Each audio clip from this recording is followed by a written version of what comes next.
Namo Adirafa. Thanks so much for joining me for our daily practice check-in. Listen, listen, listen.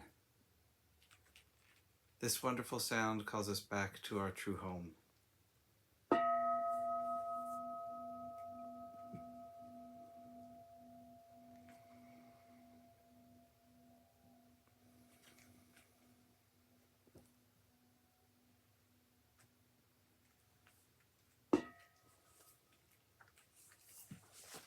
The fourth mindfulness training.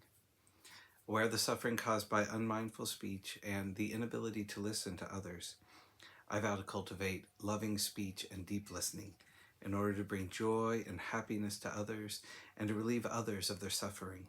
Knowing that words can create happiness or suffering, I'm determined to speak truthfully with words that inspire self-confidence, joy, and hope.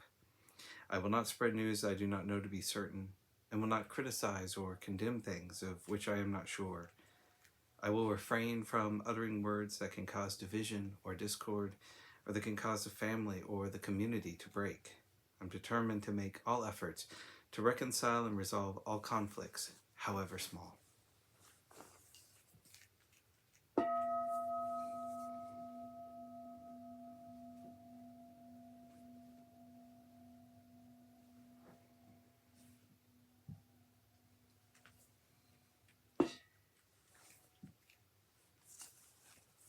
For our Dharma lessons, we've been reading More Than Mindfulness, Widening the Field of Practice by the Monastics of the Thai Forest Sangha.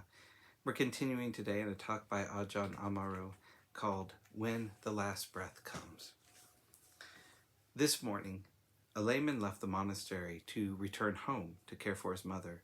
He had been here for 2 years. We had a little ceremony of asking for forgiveness of Lungpor Pasano and the Sangha. That is how we part company. So when I am leaving to return to England, I will be asking for forgiveness from Lungpor Pasano and the Sangha here. They will probably ask forgiveness from me. It's a little ceremony that we do to clear the slate, to let go of any kind of grudge. And I feel that this is a really important part of our practice. It's so easy for us to carry people around who have hurt our feelings 10 years ago, 30, 40, 50, 60, or 70 years ago. We carry people around for decades. Somebody who was cruel to us, somebody who hurt us, somebody who took advantage of us. And by the time we get to being 50, 60, 70 years old, we can be carrying a lot of people. To forgive is to let go, to recognize that as human beings, we make mistakes. You might have been hurt or damaged by someone or some institution, emotionally or even physically. It doesn't mean that you're glad that injury happened, but you're ready to not carry it around. You are ready to let go of that injury, that hurt, that ill will in your heart. This is a practice that the Buddha encouraged very strongly, to not nurture hatred. Hatred is never conquered by hatred. Hatred is only ever conquered by love. This is a law ancient and inexhaustible. Dhammapada, verse 5. So this monastery is called Abhayagiri, which means fearless mountain, but also forgiveness mountain. That is a good reminder for us to notice when we are carrying other people around, when we are carrying those negative feelings. May all beings be happy, except for him. Never, never forgive. That's what we can do. Sometimes when you are teaching loving kindness meditation, may all beings be happy except that one and that one. And we carry these people around like a stone in our shoe.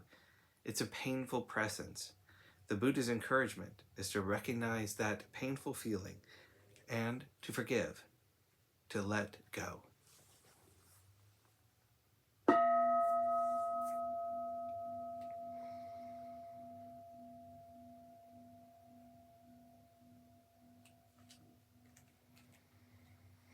May all beings be well. May all beings be happy. May all beings be at peace. Namo Adirafa. Thanks so much for joining me today.